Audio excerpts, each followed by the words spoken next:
金がかかる。これで10万ちょい25万ぐらいした一箇所いじると10万僕のトモゴムが完全に大化してしまっとって、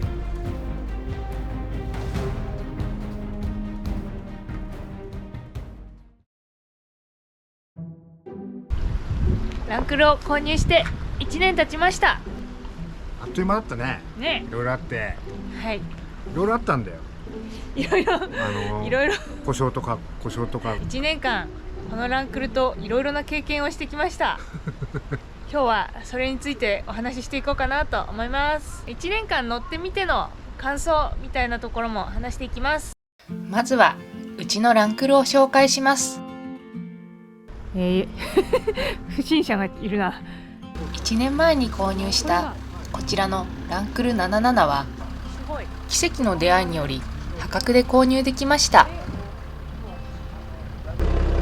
当たりなんですか？これは大当たりだそうです。嘘。型式は HZJ77 4.2 リッター直6エンジンのマニュアル車です。30年前の車で20万キロ走っていますが、ランクル77にとっては慣らし運転を終えた頃というくらい長く乗れる車です。現状の紹介なんですけれども、購入した時の動画と車中泊化した時の動画で、いろいろ変えた状態になっております。車内も基本的に綺麗だったけど一部新調しました。新品に変えました、はい、これもぺっちゃんこになってて、なんかカビ臭かったんでピカピカです。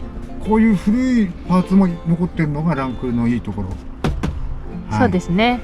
室内はそんなに古さを感じず快適に使えておりますって感じかな。綺麗だよね。うん、綺麗だと思う。変えたのがハンドル、ハンドルは大将の好みで変えてあります。男のロマンハンドルに変えました。30年前の車にはカーナビなどもついていないので、オーディオディスプレイと ETC ドラレコもつけました。あとランクルで一切ついていないドリンクホルダーもつけたしこういうの売ってんのね。これね、いわゆるすごいよね。3D プリンターですよね。 3D プリンターで作ったやつ。これすごいよね。そうなん、ランクル用です。ここにガチャってはめ込んでるだけなんですけど、ここ昔の灰皿があったところ、ね、いろんなこと考える人がいるわ。これね、しまえるのよ。はい、すごいのよ。これも8500円の無駄遣い。あらまあ、はい。天井にはルーフキャリアついています。ドアの内側下、それ灰皿っすよ。あ、本当だ、灰皿ある。灰皿あるんだ。へえ。当然2列目は座れます。2人で釣りに行ったりお出かけするときには荷物をたくさん積んだりベッドにしたりするので、大体いつもその状態。はい、そうですね。ちなみに後ろにいっぱい荷物乗せたいっていうときはホールディングっつってこうなります。おお。今ないです。はい、だいたいこの感じだね。はい。それでこのテーブルを作りました。自作しました。はい。倒した椅子と同じ高さのテーブルを作り、同じ高さのボックスを置くことでここに寝ることができます。ここに枕を乗せて、ここからここまで俺でも寝れる。そう。176センチの大将でもこう寝れるぐらいの広さを確保することができました。でこれで北海道とかもね、車中泊旅とか行ったんで結構車中泊もやってます、やっぱりフルフラットなので快適に眠れています。どうですか大将さん。良かった点ありますか？良かった点はまず見た目っすよ。ルックスですよ。ほら、いいね、かっこいいね。かっこいいやろ。はい。ここに置いとくだけで満足だし、酒が飲めるし。そうだね。かっこいい。エンジンかける時の音。おお。これ男がバイク好きなのもこういうとこなんだけど、ガガッとかかるこの音聞いてもらっていいですか？はい。もうちょっと近く寄ってもらっていいですか？たまんねー。これわかります？よだれ出ちゃうぐらい。わかんないですか？よだれは出ないかな。例の男のロマンシリーズですか？男の人にはわかるんですか？もう一回やってみます？あ、はい。回す瞬間、これよ。揺れながらかかるバイクと一緒わかんねえだろうな。これが男のロマンってやつか。あとは、うん乗った時の視点の高さ。おう。ほらセダンとかこうなんだワゴンツーリングワゴンみたいなやつだと平べったくて頭の位置がこう低いの。うんだから背の高い車、うん四駆とか乗っちゃうともうねこの高さじゃないとね怖くて乗れない。怖い。怖い。要は高いからこう斜めにこのランクルが角がとんがってくから、うん角がよくわかるんで、うんこんなでかいのに、見切りがいいからうん取り回しが楽っていうのとやっぱり長距離乗ってて疲れない。周りが全部見渡せる安心感があるから疲れない。あとこれわかる？これもなんすか。僕ら世代の男の憧れなんですけど、どういうこと？この肘をここに肘をこうかけられる。普通の車はかけらんないの？まずかけらんないです。そうだっけ？かけたら肘の高さがこうなったり、はこのちょうどいいこの高さにないんですよ。あ。へえこ。れめっちゃ憧れなんですよ。そうなんだ。そうなんですよ。エアコンがこれマックスで冷房をしたらキンキンに冷えます。一瞬でキンキン。逆に冬はサウナみたいに熱くなるというこの超ハイパワーエアコン。これすごいよね。本当にエアコンは効く。ね、こんな暑さ涼しくないやつないよ。ね燃費燃費どのくらいだと思う？なんか古い車だから相当悪いんじゃないですか？だよね、うん。俺前乗ってた外国の四駆リッター4だっようそんなん買ったな。た。しかも廃屋で。うわ、こちらのランクルラはンクルは軽油ですね。軽油です。はい。軽油で70リットル入るんでうん。燃費はなんと8から9は走る。お高速乗ると11以下。お、思ったよりいい。燃費計ないんだよ。うん。だから昔ながらの満タン法ってやつで計算して、そうすると大体8、9。前乗ってた人がちゃんとエンジンオイルをまめに交換してエンジンの状態がとにかくものすごくいい。はあ、なるほど。大事にされてたんだ。大事。すごいね、よかったね、ランクルちゃん。大事にされてたんだ。助かってます。助かっております。はい。いいところシリーズ。こんだけ荷物乗せられるんで、荷物もいっぱい詰めます。そうだね、かなり詰めるね。こう最近の車丸いからです。丸い形状が多いんだけどさ、これスタン立ってるじゃん。だから結局広く使える。四角いからたくさん入るってことだね。あと当然のことながら四駆だからやっぱり俺ら釣り行くじゃん。どこでも突っ込んでいける、安心して。そうだね。そうでこんなでかいと取り回し効かないから切り返しとか難しいでしょうとかって言う人もいるんだけど、なんだろう、車ってトラックでもない限りどこでも切り返せるよ。林道やったら意外に小回り効く。見切りがいいから林道入っても谷ギリギリ崖ギリギリまでこうクックックックってやれば切り返せるからね。そうだね。はい。あと私知らなかったんだけど、なんかランクル同士ですれ違う時挨拶するんでしょ。ナックル同士じゃないみたいです。お、この77同士だけみたいです。すごい。最初全然分からなかったんだけど、うんなんか一人嬉しそうにこうやって手を挙げてくれた人がいて、もう通り過ぎたから手を挙げてでそしたらたまたま僕岐阜かなんか走ってる時に3台ぐらいランクル77、同じやつが続いたらみんなこうやって手を挙げるんで、あ、そういうのあるんやーと思ってずっと観察しとったら、再々版とか最新型のランクル70の人は何もやってくれる。要は同じ型の人だけ手挙げてくれる。いいね、素敵だね。ちょっとどんな感じでやるのかエアでやってほら。あ、ランク来た、ランク来た。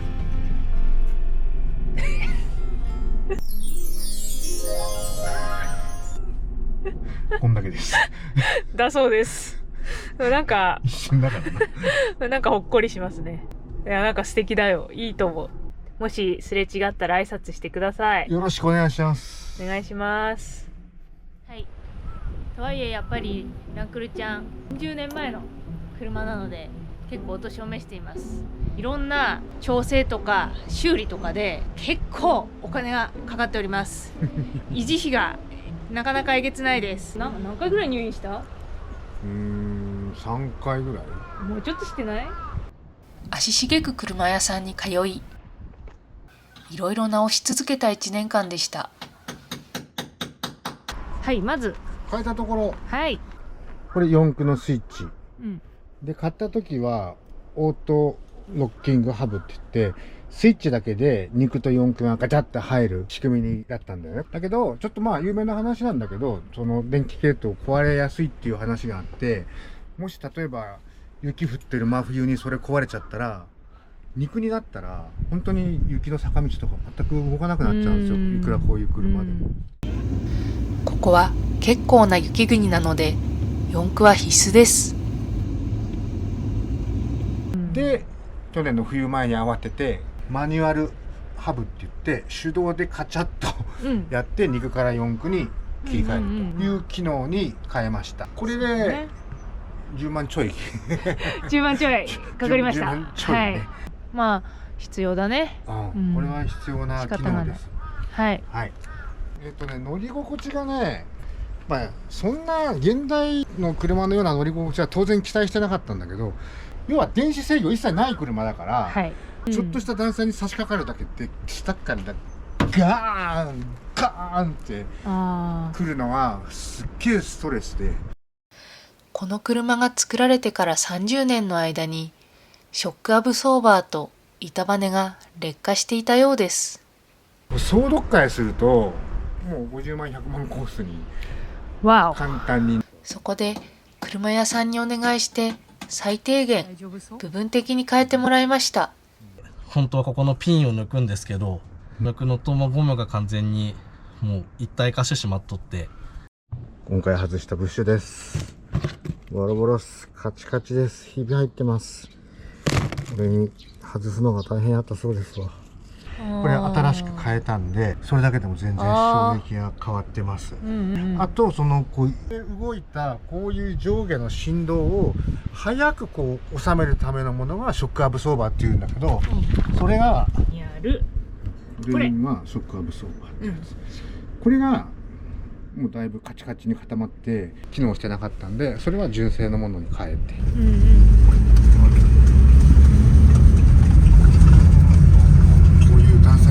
ガッチャンガッチャンガッチャンちょっと弱くなったよ。確かにちょっと良くなったかも。全然違うよね。おー、すごいんだね。山にある我が家への帰り道はこんな感じの山道なので助かります。まあそれも10万ぐらいかかってます。なんかもうだいたい1箇所いじると10万1箇所いじると10万ぐらいかかるやばいよステップがビスで止まってんだけど、1箇所そのボルトがもう折れてて、そこは溶接でしっかり付け直してもらいましたんで。溶接したんだ結局溶接、もう単純にシンプルに溶接をしてもらって固めちゃいました。なので、100人乗っても大丈夫。おー、自分でやろうとしたしたよね。無理。お金がないので自分たちでできるところはやろうとしてるんだけど、これは無理でした。がっちり固めてあります。大変なんですよ100個。冬用タイヤのこのホイールしかなかったんで、夏用タイヤのホイールは買いました。はい、これで15万ぐらい。タイヤも12、3万かかってる。これは3年4年ぐらいに一遍は変えなきゃいけないタイヤはね。はい、それはしょうがないね。このヒンジを交換しました。はい。なんでかっていうと、こう重たいタイヤとか乗っけてるんで、このタイヤの重さでドアが下がってきて閉まらなくなってしまったのです。でそれは直してもらって、なるほどね。交換。ほんで調子よく聞かれてたはずなんだけど、今度右のドアと同じことが左で発生しまして見てこの曲がりを。要はこうなっちゃって。あ、ほら今もうほらあ、こういうことです。こういうことなんですよ。自分でやってみようと思ってあ買いました。あ、はい。涙ぐましい節約術。よかったよかったよ。いやー、なんか綺麗そうに見えてもやっぱ修理は必要なところがいっぱいあるんだね。ランクル77を持つのってさ、大変だよねい。やだけどなんかできそうじゃん。コンピューターとか電気系だったらもう全然わかんないけど、これだったらなんとか。原始的だからこそ自分で直せる良さがあるってことなんか。かバリキって割れた。嘘やろ。何？コーキング剤みたいのが。うちの車あるあるです。なんかパーツ出てきたみたいな。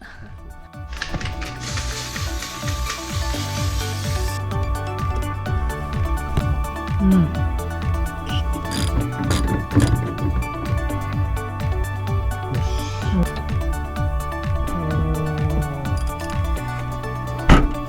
お投げて閉まるぐらいじゃないですね。お、ぴったり閉まるようになりました。ガタガタ。30年間ご苦労様でした。30年間。あとヘッドライトが暗い。そうだね、すっごい暗かったね。まあもう暗くて何も見えない。 LED に変えた。欲しいな欲しいなって思ってたら HID 屋さんからたまたま声かかって、どっかで聞いとったのかなっていうぐらいのベストタイミングでやりまへんかっていうことで変えたんですよ。はい、そしたらそのライトがね、明るい明るい、うん、すごかった。すごかったね。こちらがその時の比較映像。あまりの違いにびっくりでした。すごかったんだけど、うん、今回またもっといいのが出たから買えませんか。あれよりもっといいのがあんの？もっと明るいやつ。さらに明るいの？さらに明るい。あれよりも良くなるっていうのはちょっと。というわけで、どんな風になるのか。HID 屋さんの新しいライトに変えていきます。旧車はちょっとオレンジがかった昔の色がいいんじゃないかっていうことで、その薄くオレンジがかってる中でめちゃくちゃ明るいやつを選んでもらったんですよ。なんだけどその後でポジションランプを俺勝手に入れ替えたら、それが白くてですね、バランス取れなくてって思ってたとこにですね、白くてすごく明るいのがあるんですけどどうですかって言われちゃったんですよ。へえ。これ新製品なの？新製品なの。なるほど。どんどん進化するんだね、ライトも。おー、綺麗。あ、美しいんだよね。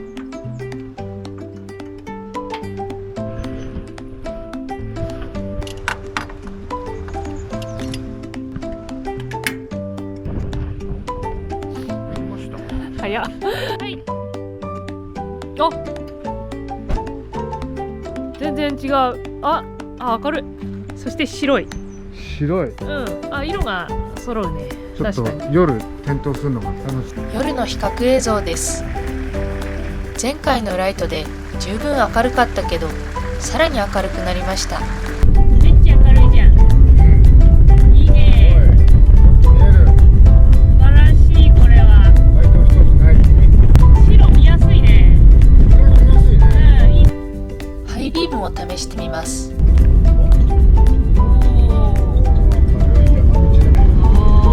いいね、明るいね。いや、バックライトはマジびっくりした。バックライトがバック光でさ、ねもう後ろをヘッドライトで照らしてるかのえ。ような。そうバックミラーで見てもバーって後ろは明るいし、バックモニターで見てもこそうの辺全部見えるからそうなのよ。すっごく安心していいよね。はい、あまりにも気に入っちゃったので、ちょっと今回軽トラも変えてみました。よいしょ。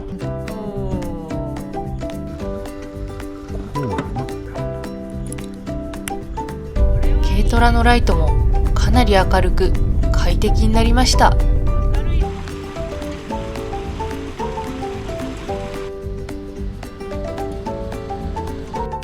るいね。明るくなった。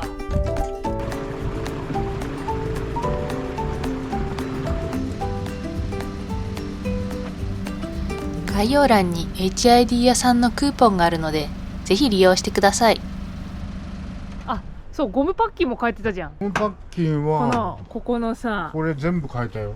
そうこれ変えたんですよ。そうそうそうそうそう。走るとさ、こっから隙間風入ってきて寒くてさ、そうそうそうなのよ。もうあらー。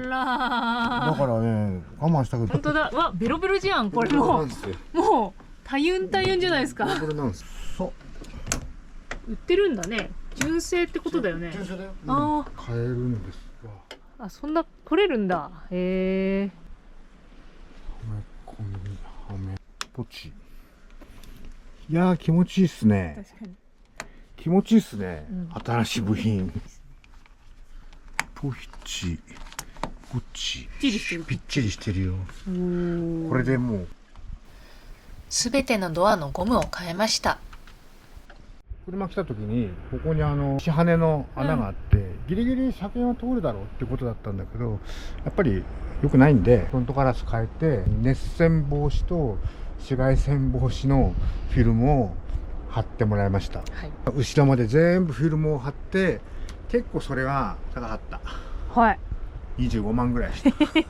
うむ。するねうむー。うむ。金銭感覚が麻痺してくるね。ちょっとこれはちょっと麻痺してくる、まずいね。でこれさっきエアコンがめっちゃ効くって話したんだけど、全然エアコンが効かなくなった。はい。おかしいだろうと。ある日どっか接触不良でもあるんじゃないかっつってうんうん。見てもらったら、なんか車屋さん大体分かっとったみたいで、車の下に潜ってなんとこんな大量な落ち葉をどっからかこうほじくり出してなんか焚き火するような山の落ち葉ができて、うん。エアコンの空気を吸う口に詰まってましたって言うんですよ。なぜかっていうとフィルターついてないんだって。なるほど。原始的すぎるやろ。うん。どうすんだろうね、これ砂漠でも乗れる車とか言ってるけど砂とか入っちゃうのあれ？でしょ、うんそれはちょっとね疑問が残るんやけど、うん。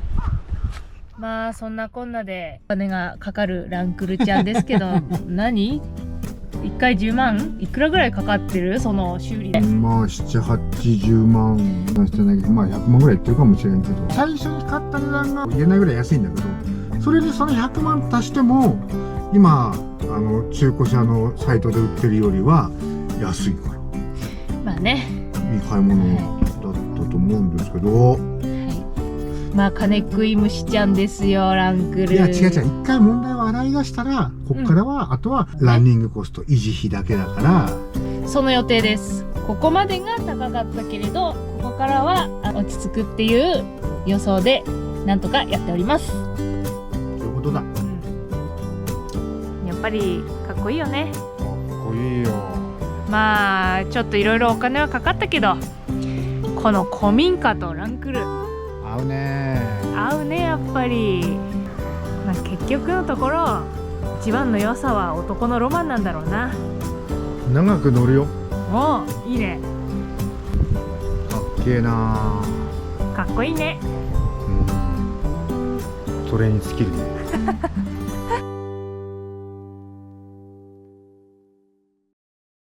まあだからちょっと暴露本じゃないけど私たちの今までを全部書いちゃいました。